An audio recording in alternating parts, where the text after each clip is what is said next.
Maya Chen pressed her face against the cold glass window of the busy cafe.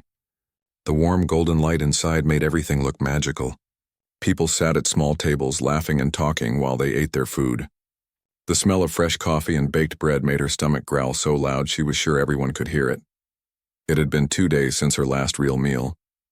2 whole days of nothing but water from public fountains and maybe a few crackers she found in her backpack. Maya was 17, but right now she felt like a little kid again, watching other families eat dinner while she went to bed hungry in another foster home. But this wasn't a foster home anymore. This was much worse. 3 weeks ago she had turned 18 and aged out of the system. No more foster families. No more social workers checking on her. She was completely on her own for the first time in her life, and she had no idea what she was doing. The October wind cut through her thin jacket like ice. Her sneakers had holes in them, and she could feel the cold sidewalk through the worn-out soles. Maya pulled her jacket tighter around her shoulders and took a deep breath. She had to do this. She had to try. As she pushed open the heavy glass door, a wave of warm air hit her face. The cafe was packed with people. Business people in expensive suits typed on their laptops. College students sat in groups, their textbooks spread across wooden tables. An older woman in the corner read a newspaper while sipping her coffee. And there, in the back corner of the cafe, sat the most beautiful piano Maya had ever seen. It was a shiny black grand piano that seemed to glow under the soft lighting. Her heart jumped when she saw it. She hadn't seen a real piano in months, not since she left her last foster home in a hurry. Maya walked slowly toward the counter, her legs shaking. She wasn't sure if it was from being nervous or from being so hungry. Maybe both. The barista behind the counter was a young woman with bright red hair and a name tag that said, Jessica. She was busy making coffee drinks and didn't notice Maya at first. "Excuse me," Maya said softly. Jessica looked up and Maya could see her eyes quickly look her up and down. Maya knew what Jessica was seeing. Messy hair that hadn't been washed in days. Clothes that were wrinkled and dirty. A face that was too thin and tired looking for someone so young. "Can I help you?" Jessica asked, but her tone wasn't friendly. It was the same tone Maya had heard so many times before. The tone that said, "You don't belong here." Maya's mouth felt dry. She had practiced this speech in her head 100 times while walking around the city, but now all the words seemed to disappear. I noticed you have a piano over there," Maya started, pointing toward the corner. "It's really beautiful." Jessica followed her gaze and nodded. "Yeah, it belongs to the owner. What about it?" "Well, I was wondering," Maya's voice got even quieter. "Could I maybe play something? Just one song? In exchange for some food? I'm really good at piano. I've been playing since I was little." Jessica stared at her for a long moment. Then she let out a laugh that wasn't nice at all. It was the kind of laugh that made Maya's cheeks burn with shame. "Are you serious right now?" Jessica said loudly enough that some of the customers started to look over. "You want to play our piano for free food? What do you think this is, some kind of charity?" Maya felt her face get hot. She wanted to run away, but her feet wouldn't move. She was so hungry that she felt dizzy, and she knew if she didn't eat something soon, she might collapse right there on the cafe floor. "I'm not asking for charity," Maya whispered. "I'm offering to work for it. I can really play. My father taught me." "Your father?" Jessica's voice got louder. "Let me guess, your father was some famous musician, right? And you're secretly a piano genius who just happens to be begging for food in coffee shops?" More people were staring now. Maya could feel their eyes on her like hot spotlights. She heard someone whisper something about homeless kids and should call security. Her hands started to shake, and not from the cold this time. Roberto Valdez, the cafe owner, came out from behind the counter. He was a middle-aged man with kind eyes, but right now those eyes looked annoyed. Maya could tell he had dealt with this kind of situation before and didn't want any trouble in his shop. "What's going on here?" Roberto asked. "This girl wants to play the piano for free food," Jessica explained, rolling her eyes. "She says her daddy taught her how to play." Roberto looked at Maya and she could see him trying to decide what to do. The cafe was full of paying customers and a homeless teenager asking for handouts wasn't good for business. "Listen, miss," Roberto said, and his voice was gentle but firm. "I'm sorry, but that piano cost me $30,000. It's not a toy and I can't just let anyone play it. You understand, right?" Maya nodded, even though she didn't understand at all. She understood that she was hungry and alone and that nobody wanted to give her a chance. She understood that people looked at her and saw a problem instead of a person. But she didn't understand why the world had to be so hard when all she wanted was one sandwich and the chance to play music again. "I wouldn't hurt it," Maya said, her voice so quiet that Roberto had to lean in to hear her. "I've been playing piano my whole life. I know how to take care of instruments. I haven't eaten in 2 days and I thought maybe..." 2 days? Roberto's expression softened a little bit. "Where are your parents, kid?" Maya looked down at her worn-out sneakers. This was always the hardest question to answer. How do you explain to a stranger that your father died when you were 12? That your mother had never been in the picture? That you've lived in 7 different foster homes since then? And each one made you feel more invisible than the last? "My father passed away when I was younger," Maya said. "He was a pianist. A really good one. He taught me everything I know about music." Jessica made another rude sound. "Right, and I'm the Queen of England. Look, this is getting ridiculous. Roberto, just call the police and have them deal with this." But before Roberto could answer, an elderly woman from the corner table stood up and walked over to them. She was small and elegant, with silver hair pulled back in a neat bun. Her clothes were simple but expensive looking, and she moved with the grace of someone who had been important her whole life. "Roberto," the woman said in a voice that commanded attention, "what's all this fuss about?" "Mrs. Kim, this young lady wants to play the piano for food," Roberto explained. "I was just explaining that it's not really appropriate." The elderly woman, Mrs. Kim, looked at Maya with sharp but kind eyes. She studied her face for a long moment like she was trying to solve a puzzle. "What's your name, dear?" Mrs. Kim asked. "Maya," she whispered. "And your father really taught you to play piano?" Maya nodded.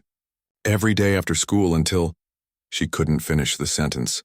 Even after 5 years, talking about her father's death still felt like swallowing broken glass. Mrs. Kim was quiet for a moment. Maya could see other customers watching their conversation with interest. Some looked annoyed that their peaceful coffee time was being interrupted. Others seemed curious about what would happen next. "Roberto," Mrs. Kim said finally, "I've been coming to this cafe every day for 3 years.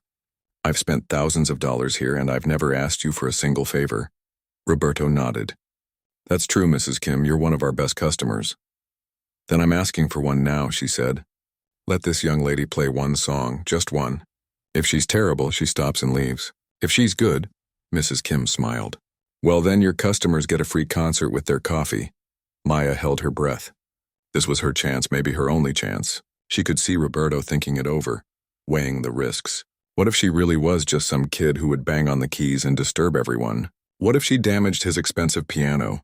But Mrs. Kim's request carried weight. Maya could see that she was someone who mattered in this place, someone whose opinion Roberto respected. "One song," Roberto said finally. "But if you damage anything, I'm calling the police. And if you're not as good as you claim, you leave immediately." No arguments. Maya's heart jumped. "Thank you," she whispered. "Thank you so much." As she walked toward the piano, she could feel every pair of eyes in the cafe following her movement. Some people looked skeptical. Others looked amused, like they were about to watch an entertaining disaster. A few looked genuinely curious to see what would happen. Maya sat down at the piano bench and placed her fingers on the keys. They felt cold and smooth under her touch, familiar and comforting like an old friend. For the first time in weeks, she felt like she was exactly where she belonged. Maya's fingers hovered over the piano keys, but she couldn't bring herself to start playing yet. The silence in the cafe felt heavy, like everyone was holding their breath waiting for her to fail. She could hear whispers behind her, people making bets about what kind of disaster they were about to witness. "This should be interesting," someone said with a snicker. "Poor kid probably thinks she's the next Mozart," another voice added. Maya tried to block out the comments, but they kept coming. She closed her eyes and tried to remember what her father used to tell her before every lesson. "Music isn't about impressing people, Maya girl," he would say in his gentle voice. "Music is about telling the truth.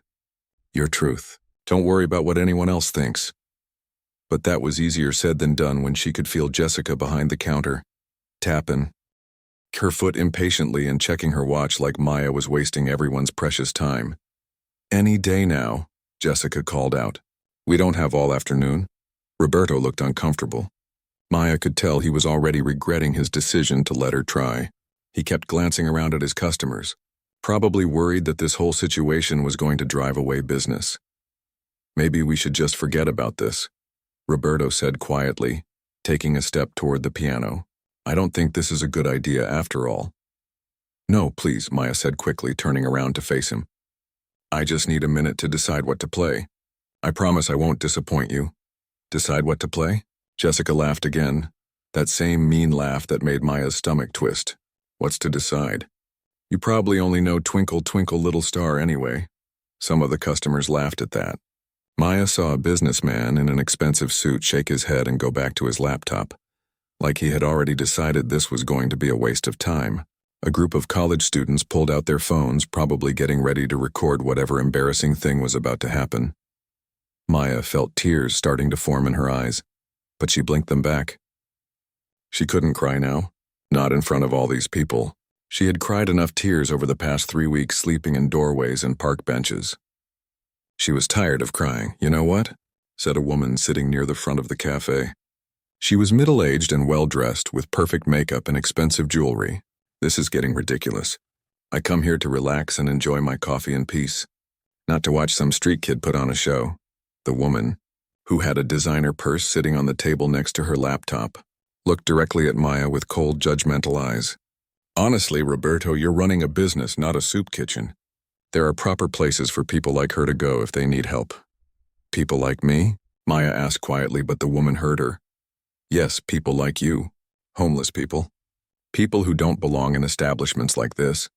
You're making all the other customers uncomfortable. Maya looked around the cafe and realized the woman was right about one thing. People were uncomfortable. But not for the reason the woman thought. Maya could see it in their faces.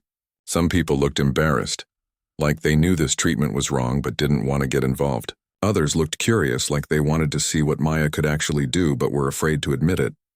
I'm not homeless, Maya said, even though it wasn't exactly true.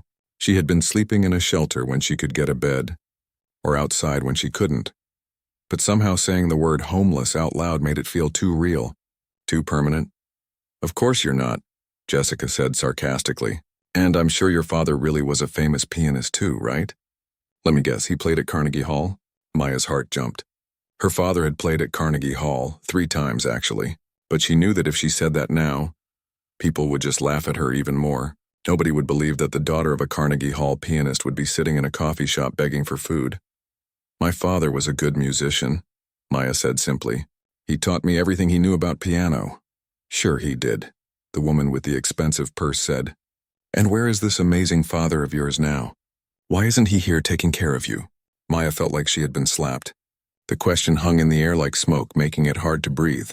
She looked down at her hands, still resting on the piano keys, and tried to find her voice. He died, Maya whispered. 5 years ago. The cafe got quiet again, but this time the silence felt different, heavier, more uncomfortable. Maya could see some people looking away, suddenly interested in their coffee cups or their phones. The woman with the expensive purse had the decency to look slightly ashamed, but she didn't apologize. Mrs. Kim, the elderly woman who had convinced Roberto to let Maya try, stepped forward again. She had been watching everything from her corner table, and Maya could see concern in her eyes. That's enough, Mrs. Kim said firmly. This young woman asked politely if she could play one song. Roberto agreed. Let her play. But Mrs. Kim, Jessica started to protest. This is just encouraging more of them to come in here asking for handouts. More of them? Mrs. Kim's voice got sharp. More of what exactly? Jessica's face turned red. She seemed to realize she had said something she shouldn't have. I just meant, people who don't really belong here. And who decides who belongs where? Mrs. Kim asked. Maya had a feeling this wasn't the first time Mrs. Kim had asked someone this kind of question. There was something about the way she spoke that made Maya think she had spent her whole life fighting for people who couldn't fight for themselves. Roberto looked around his cafe nervously. He could probably sense that the conversation was heading in a direction that might cause even more problems. Look, maybe we should all just calm down and... No, said the woman with the expensive purse, closing her laptop with a loud snap. I've heard enough. I'm not paying $7 for a coffee just to listen to some sob story about dead fathers and homeless teenagers. If you let her play, I'm leaving and I'm not coming back. Maya felt her heart sink. She could see Roberto doing math in his head, trying to figure out what was more valuable to his business, keeping one regular customer happy, or giving a hungry teenager a chance to earn a sandwich.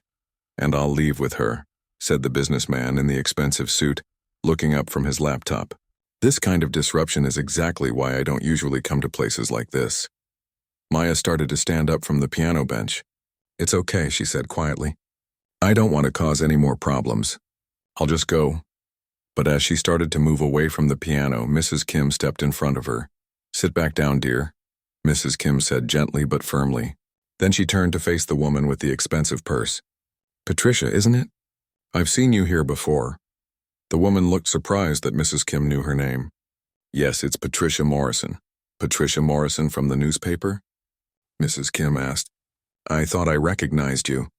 You write about arts and culture, don't you?" Patricia nodded, looking confused about where this conversation was going. "Then you should understand better than anyone," Mrs. Kim continued, "that talent can come from anywhere. That art doesn't care about your bank account or where you sleep at night. Some of the greatest musicians in history came from nothing." Patricia shifted uncomfortably in her chair. "That's different. Those were established artists with proven track records." "And how do you think they got established?" Mrs. Kim asked. "Someone, somewhere, gave them a chance to prove themselves. Someone looked past their circumstances and saw their potential." Maya watched this conversation like it was a tennis match, her head going back and forth between Mrs. Kim and Patricia. She couldn't believe that strangers were arguing about whether she deserved a chance to play piano for a sandwich. "Besides," Mrs. Kim continued, "what's the worst that could happen? If she plays badly, we'll know in 30 seconds and it'll be over. If she plays well," Mrs. Kim smiled at Maya, "then we'll all be surprised, won't we?" Roberto looked around his cafe one more time. Maya could see him weighing his options. Keep the customers who were threatening to leave happy, or give the hungry girl a chance to prove herself. "One song," he said finally, "but if people start leaving, it stops immediately." Patricia Morrison made a disgusted sound and started packing up her laptop. "This is ridiculous. I'm not staying to watch this circus." But as she stood up to leave, the businessman called out to her, "Actually, Patricia, I think I'll stay. I'm curious now. And Mrs. Kim is right about one thing. What's the worst that could happen?" Patricia paused at the door, her hand on the handle. Maya could see her struggling with herself, probably torn between her instinct to leave and her curiosity about what might happen next. "Fine," Patricia said finally, sitting back down. "But when this turns into a disaster, don't blame me." Maya's hands were shaking now, but not from hunger anymore. From nerves, from fear, from the overwhelming pressure of having to prove herself to a room full of strangers who had already decided she was going to fail. She looked at Mrs. Kim, who gave her an encouraging nod. Then she looked at her own reflection in the shiny black surface of the piano. She looked tired and scared and young, but there was something else there too, something she had almost forgotten about herself. She looked like her father. Maya took a deep breath and placed her fingers back on the keys. She knew exactly what she was going to play. It was the first piece her father had ever taught her, and the last piece they had played together before he died. It was time to show these people who she really was. Maya closed her eyes and let her fingers find their home on the piano keys. For just a moment, she forgot about the hungry stares, the whispered comments, and the way Jessica kept checking her watch like Maya was wasting everyone's time. She forgot about Patricia Morrison sitting there with her arms crossed, waiting for Maya to embarrass herself. She even forgot about the gnawing hunger in her stomach that had brought her here in the first place. All she could think about was her father's voice from 5 years ago, on that last day when they played together. "Remember, Maya girl," he had said, his hands covering hers on the keys. "The piano doesn't care if you're rich or poor, happy or sad. It only cares if you're honest. Play your truth, and everything else will take care of I." Maya's truth was complicated. It was losing her father when she was 12 years old. It was bouncing from foster home to foster home, never quite fitting in anywhere. It was sleeping in doorways and park benches because at 18, the system decided she was old enough to take care of herself. It was being invisible to most people, seen as a problem to be solved or ignored rather than a person with dreams and talents. But her truth was also this: she could play piano like her father had taught her. She could make music that mattered. Maya pressed her fingers down on the first notes of Chopin's Ballad No. 1 in G minor. It was one of the hardest pieces in all of classical music, something most professional pianists practiced for years before attempting in public. Her father had taught it to her when she was 15, not because he thought she was ready for something so difficult, but because she had begged him to teach her the piece that had made him cry the first time he heard it. The opening notes were soft and hesitant, almost like a question being asked in whispers. Maya could feel the cafe around her holding its breath. She knew everyone was expecting her to crash and burn in the first few measures. She could practically hear Jessica behind the counter getting ready to say, "I told you so." But something magical happened as Maya's fingers moved across the keys. The hesitation in her playing wasn't amateur nervousness. It was the deliberate, controlled hesitation that Chopin had written into the music. The questioning, uncertain beginning that would eventually build into something powerful and overwhelming. Maya had played this piece hundreds of times in foster homes, whenever she could find a piano. Usually it was an old upright piano in a church basement or community center, with half the keys out of tune and pedals that stuck. But she had never stopped practicing because playing this piece made her feel close to her father again. Now on Roberto's beautiful grand piano, every note rang out perfect and clear. Maya's fingers remembered exactly where to go, exactly how much pressure to apply, exactly when to let the music breathe and when to push forward with passion. As the piece moved into its more complex middle section, Maya's whole body began to sway with the music. Her father had always told her that piano wasn't just about fingers and hands. "Your whole body is part of the instrument," he would say. "Let the music move through you, not just around you." The businessman who had been ready to leave found himself putting down his coffee cup and actually listening. He had heard plenty of background music in coffee shops before, but this was different. This wasn't background music. This was a performance that demanded attention. Patricia Morrison, who had been checking her phone and rolling her eyes, slowly looked up from her screen. She knew good music when she heard it, and what this teenager was playing was more than good. It was extraordinary. Maya reached the part of the piece that had always been her favorite, where Chopin took the main melody and transformed it into something completely different. The notes climbed higher and higher, building tension like a storm gathering strength. Maya's fingers flew across the keys with impossible speed and accuracy, but every note was controlled, purposeful, beautiful. Jessica behind the counter had stopped making drinks entirely. She stood frozen with a coffee cup in one hand and a bewildered expression on her face. This wasn't some kid banging out chopsticks on the piano. This was real music, played by someone who clearly knew what they were doing. Mrs. Kim watched from her corner table with tears starting to form in her eyes. She had heard this piece performed by professional orchestras, by famous pianists in concert halls. She had never heard it played with more emotion and skill than what this homeless teenager was producing right now in a coffee shop. The other customers had put down their phones, closed their laptops, stopped their conversations. The entire cafe had become an impromptu concert hall, and Maya was giving the performance of her life. As the music built toward its thunderous climax, Maya's whole body moved with the rhythm. Her shoulders swayed, her head tilted back, her feet worked the pedals with perfect timing. She looked like she was dancing with the piano, like they were old friends having a conversation in a language only they understood. Roberto stood behind his counter watching in amazement. He had bought the piano partly for decoration, partly hoping that someday a good musician might play it occasionally. He never imagined that a hungry teenager off the street would turn his cafe into Carnegie Hall. The most complex part of the piece arrived, where most pianists struggled to keep up with Chopin's demanding technical requirements. Maya's hands moved so fast they were almost a blur, but every single note was crystal clear. Her left hand played a rumbling, powerful bass line while her right hand danced through intricate melodies high up on the keyboard. And then, just when it seemed like the music couldn't get any more intense, Maya brought it back down to a whisper. This was the genius of Chopin's composition, and Maya understood it perfectly. The quiet moments weren't breaks in the action. They were the eye of the storm, the calm before the final, devastating conclusion. People in the cafe leaned forward in their chairs, afraid to breathe too loudly and disturb what they were witnessing. Maya played the final soft section with such delicate control that every note seemed to float in the air like snowflakes. Her father had always said this was the hardest part of the piece to play well.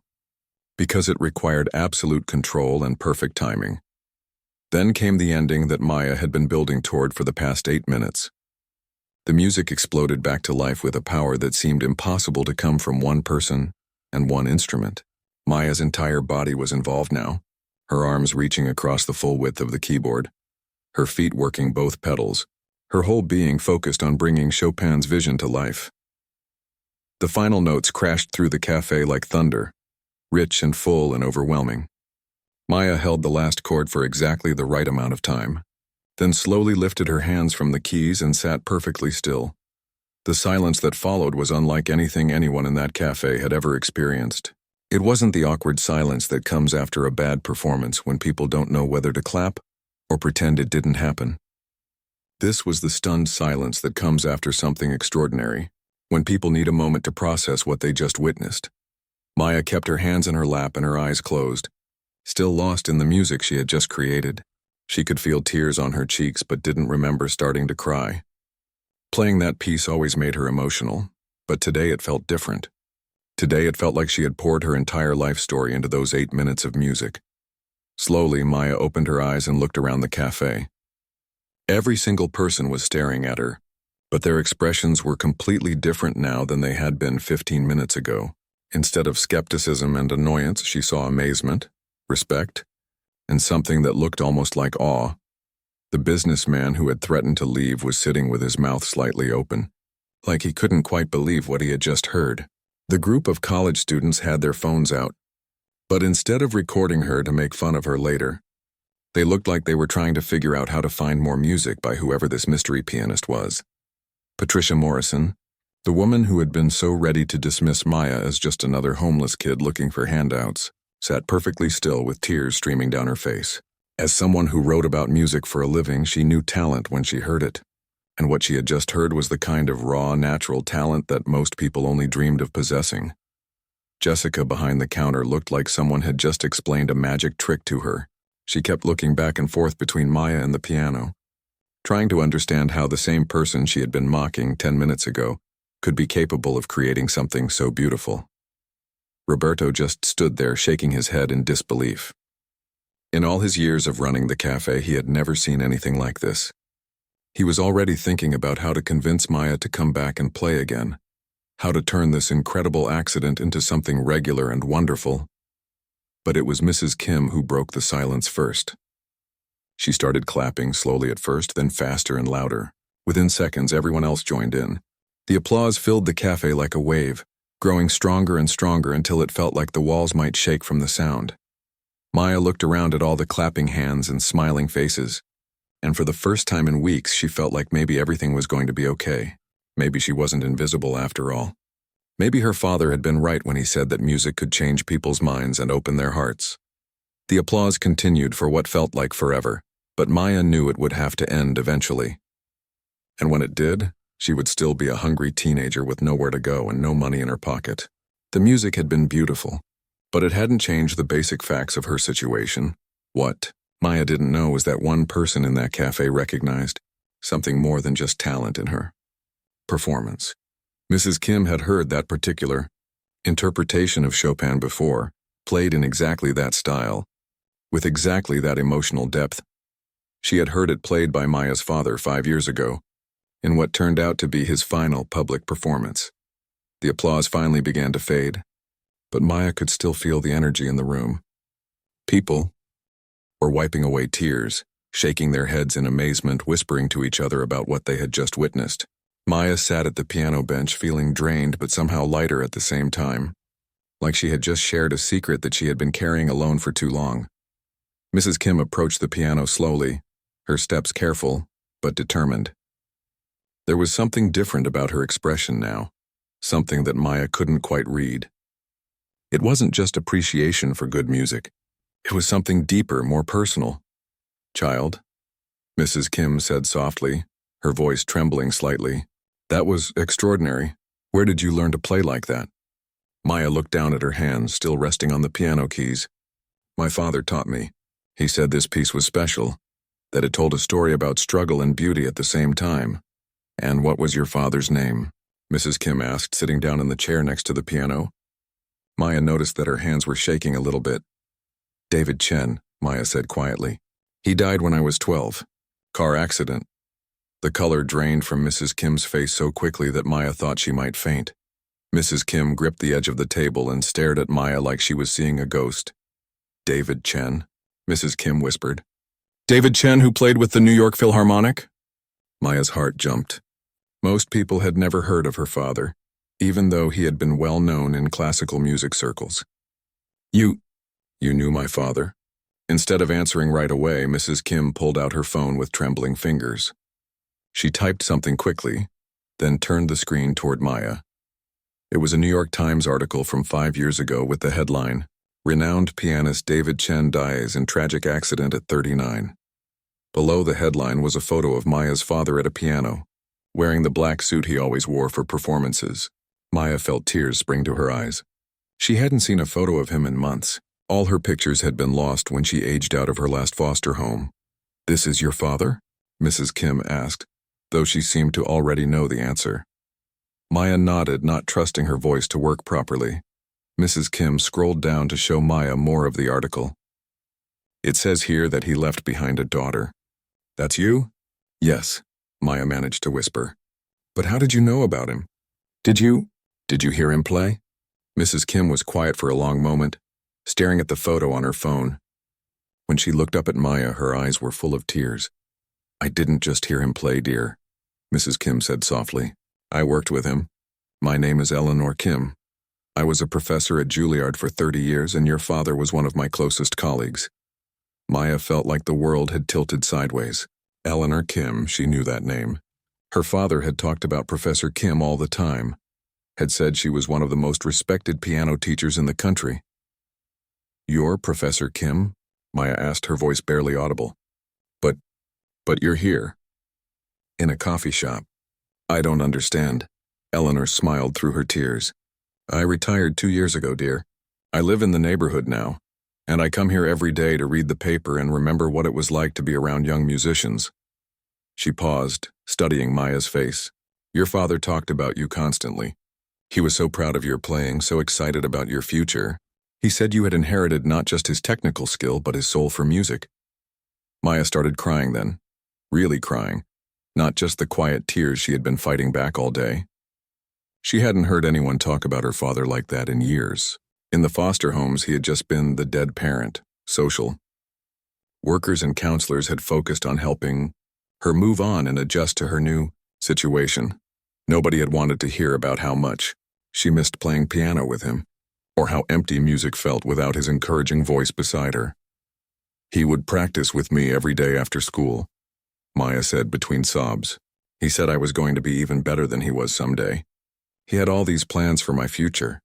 Schools he wanted me to apply to. Teachers he wanted me to study with. And what happened to those plans? Eleanor asked gently. Maya wiped her eyes with the back of her hand. When he died, I went into foster care. Some of the families had pianos, but most didn't. And even when they did, nobody understood why it was so important to me. They thought piano was just a hobby, something I could pick up or put down whenever I wanted. Patricia Morrison, who had been listening to this conversation from her nearby table, suddenly stood up and approached them.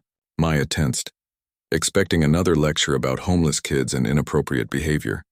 But Patricia's expression was completely different now. She looked serious and professional, but also deeply ashamed. Maya, Patricia said carefully, I owe you an enormous apology. I'm Patricia Morrison. I write for the New York Times, and She paused, looking down at her hands. I wrote your father's obituary. Maya stared at her in shock. The woman who had been so cruel to her, who had wanted her thrown out of the cafe, had written about her father's death. I spent hours researching your father's life for that article, Patricia continued. He was an incredible musician and by all accounts a wonderful person. Everyone I interviewed said the same thing about him, that he was devoted to his daughter, that he was so excited about her musical future. Patricia's voice cracked slightly. The article mentioned that his daughter had gone into the foster care system, and I always wondered what happened to her. To you. Maya felt like she was living in some kind of strange dream. An hour ago, she had been a nobody begging for food. Now she was surrounded by people who had known her father, who remembered him and respected his work. What happened to you after the funeral? Eleanor asked. Your father had spoken about making arrangements for your care if anything happened to him. He was worried about leaving you alone. He did make arrangements, Maya said bitterly. He had a will and everything. But the lawyers said that without any living relatives, I had to go into the foster care system anyway. The money he left for my education was supposed to be held in trust until I turned 18, but... Maya's voice trailed off. But what? Patricia asked, pulling out a small notebook like she was conducting an interview. When I aged out of the system 3 weeks ago, they told me the trust fund was gone. Legal fees, administrative costs, something about the economy affecting the investments. I got a check for $300 and told I was on my own. Eleanor and Patricia exchanged a look that Maya couldn't interpret. Maya, Eleanor said slowly, I think there might have been some mistakes made. Your father didn't just set up one small trust fund. He had a substantial estate, and he had made arrangements with several music schools for your future education. What do you mean? Maya asked. Patricia was already typing on her phone. I'm going to make some calls. Something about this doesn't sound right. Your father was well insured and he owned his apartment in Manhattan. Even if there were legal fees, there should have been much more money left over. Eleanor nodded. And the music schools, Maya. Juilliard, Curtis Institute, New England Conservatory. Your father had spoken to admissions directors at all of them. They were expecting to hear from you when you turned 18. Maya felt dizzy. None of this made sense. For the past 3 weeks, she had been living like she had nothing and no one in the world. But these people were talking about money and school applications and a future that sounded too good to be true. I don't understand, Maya said. If all this is real, if my father really left me money and made all these arrangements, why didn't anyone tell me? Why have I been sleeping in shelters and begging for food? Because the system failed you, Patricia said, her voice hard with anger. Because somewhere along the line, people who were supposed to be taking care of you dropped the ball. Caseworkers who didn't communicate with each other. Lawyers who took their fees and didn't follow through. Administrators who treated you like a number instead of a person. Eleanor reached over and took Maya's hand. Your father made me promise that if anything ever happened to him, I would look after you. But when he died, I tried to contact the social services department, and they told me that foster families were handling everything and that outside involvement wasn't needed. Eleanor's eyes filled with tears again. I should have pushed harder. I should have kept looking for you. But you found me now, Maya said softly. Or I found you, I guess. Roberto, who had been listening to this incredible conversation while pretending to wipe down tables, approached the group. I'm sorry to interrupt, he said. But Maya, you never got your sandwich. After that performance, I think you've earned a lot more than just a sandwich.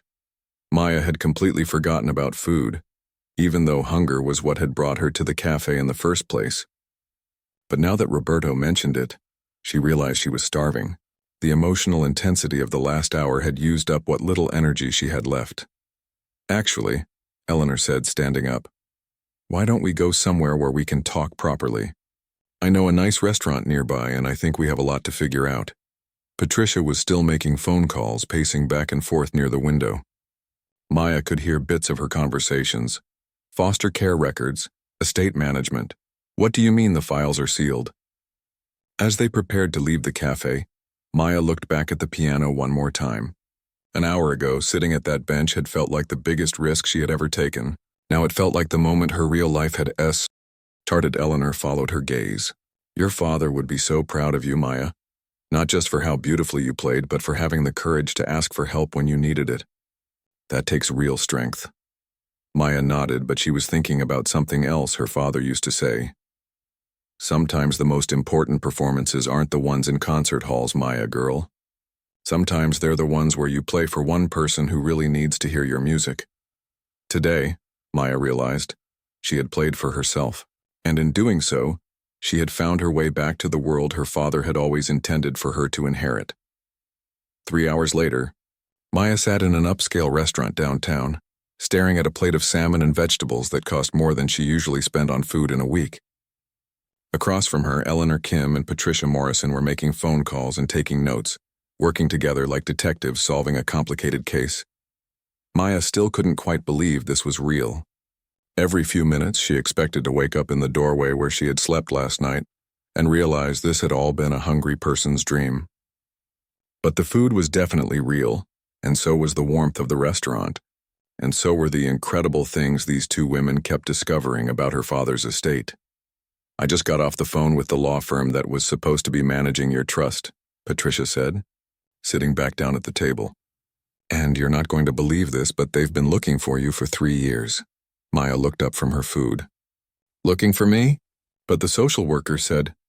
"The social worker was wrong," Eleanor said firmly. "Or lying or incompetent or all three. Maya, your father left you more than enough money for college and graduate school. The trust fund wasn't lost. It's been sitting in a bank account waiting for you to turn 18 and claim it." Maya put down her fork. She felt like she might throw up, and not from hunger this time. "How much money are we talking about?" Patricia and Eleanor exchanged glances. "Enough that you'll never have to worry about where your next meal is coming from," Patricia said gently. "Your father was very successful, Maya. He saved everything he could for your future." Maya started crying again. She had been doing that a lot today. But these were different tears than the ones she had cried at the piano. These tears felt like relief, like coming inside from a cold storm she had been fighting for years. "There's more," Eleanor said softly.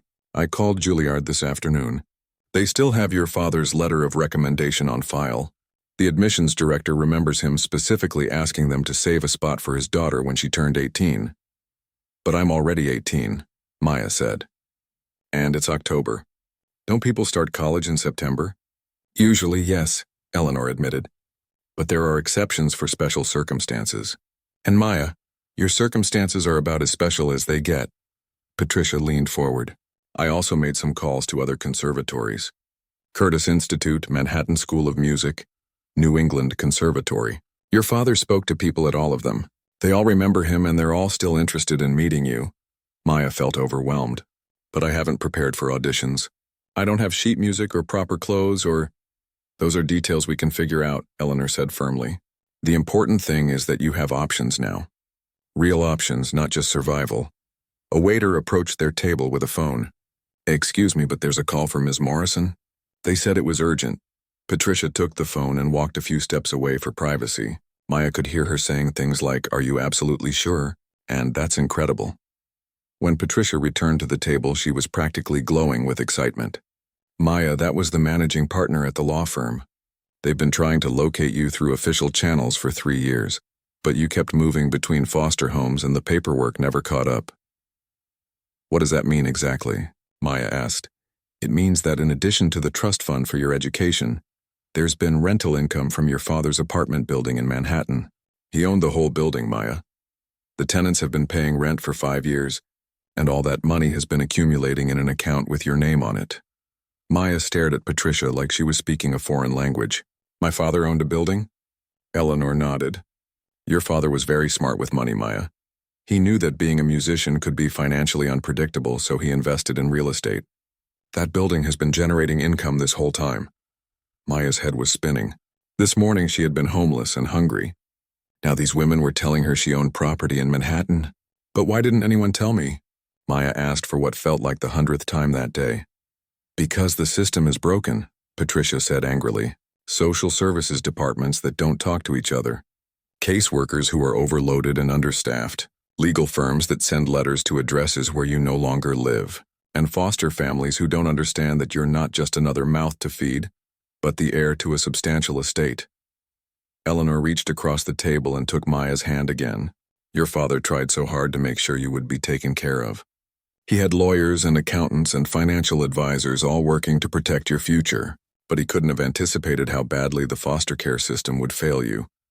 Maya looked around the restaurant at all the well-dressed people eating expensive meals and laughing with their families. A few hours ago, she wouldn't have been allowed in a place like this. Now she was discovering that she could probably afford to buy the entire restaurant. "What happens now?" Maya asked quietly. "Now we fix things," Patricia said. "I'm going to write a story about what happened to you. Not just about your incredible piano playing, but about how a talented young woman fell through every crack in the system that was supposed to protect her." Maya felt a flash of panic. "I don't know if I want to be in the newspaper. I mean, what if people think I'm just looking for attention or pity?" "They won't think that after they hear you play," Eleanor said with a smile. "Maya, what you did today in that cafe wasn't just beautiful music. It was a masterclass in classical piano. I've been teaching music for 30 years, and I've rarely heard Chopin played with such emotional depth and technical precision. Really? Maya asked. She had been playing for so many years that she sometimes forgot what she sounded like to other people. Really, Eleanor confirmed. In fact, I have an idea. What would you think about giving a proper recital? Not in a coffee shop, but in a real concert hall? Maya's heart jumped. You mean like my father used to do? Exactly like your father used to do. I still have connections at several venues around the city. We could organize something for next month, give you time to prepare a full program. Patricia's eyes lit up. That's perfect. A debut recital for David Chen's daughter, 5 years after his death. The musical world would be incredibly interested in that story. Maya felt excited and terrified at the same time. But what if I'm not good enough? What if people come expecting to hear my father and they get disappointed? Maya, Eleanor said seriously, I knew your father very well. You don't just play like him. In some ways, you play better than him. You have his technical skill, but you also have something he always said was the most important thing a musician can have. What's that? You have something real to say. Your music comes from a place of genuine experience and emotion. That's not something that can be taught. It's something you're born with, and then life either nurtures it or destroys it. Maya thought about all the times she had played piano in empty rooms, in churches after hours, on old keyboards in community centers. She had always felt like she was talking to her father through the music, telling him about her day, sharing her fears and hopes. I never thought of it that way, Maya said. Your father did, Eleanor continued. He told me once that you didn't just play music, you spoke music. Like it was your native language. A new thought occurred to Maya. Eleanor, what would my father think about what happened to me? About the foster homes and the homelessness and everything? Eleanor was quiet for a moment, choosing her words carefully. Your father would be heartbroken about what you've been through, Maya, but he would also be incredibly proud of how you survived it. And he would be amazed that, in spite of everything, you never stopped playing. You never gave up on music. How do you know that? Because if you had given up, you wouldn't have been able to play like you did today. That kind of musicianship doesn't happen by accident. It takes constant practice and genuine love for the art. Patricia had been taking notes throughout their conversation. Maya, would you be willing to let me document this whole process? The recital preparation, the legal issues getting resolved, maybe even some of the auditions for music schools? Maya considered this. Would it help other kids in foster care? Kids who might be in situations like mine? It could, Patricia said. If your story shows people how easily talented young people can fall through the cracks, maybe it will inspire some changes in the system. Then yes, Maya said. If my story can help other kids, I want to tell it. Eleanor smiled. Your father would be so proud of that attitude. Maya. He always believed that musicians had a responsibility to use their gifts to make the world better. As they prepared to leave the restaurant, Maya realized that she still didn't have anywhere to sleep that night. The money and the opportunities were wonderful, but they would take time to become reality. As if reading her mind, Eleanor said, Maya, I have a guest room in my apartment and a piano in my living room. Would you like to stay with me while we sort all this out? Maya felt tears starting again. You would do that for me?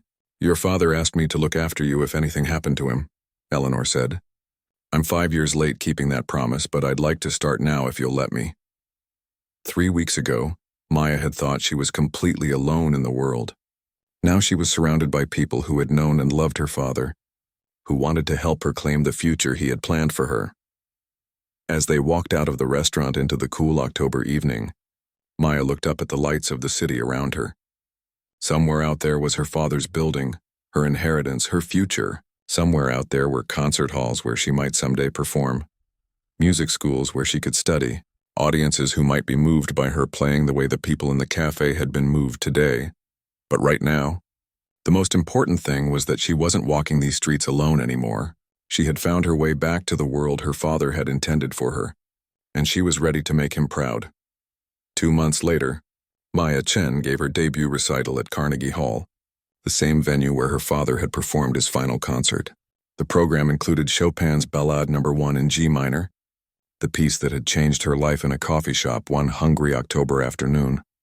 In the audience sat Roberto from the cafe, Mrs. Kim's former students who had traveled from around the country to hear David Chen's daughter play, and dozens of young people from foster care who had read Patricia's articles about Maya's story. As Maya walked onto the stage in her father's memory, she carried with her the truth she had learned that day in the cafe. Sometimes the most important performances aren't the ones you plan. Sometimes they're the ones that happen when you're brave enough to ask for help, honest enough to show who you really are, and willing to believe that somewhere, someone is waiting to hear exactly the music you have to offer.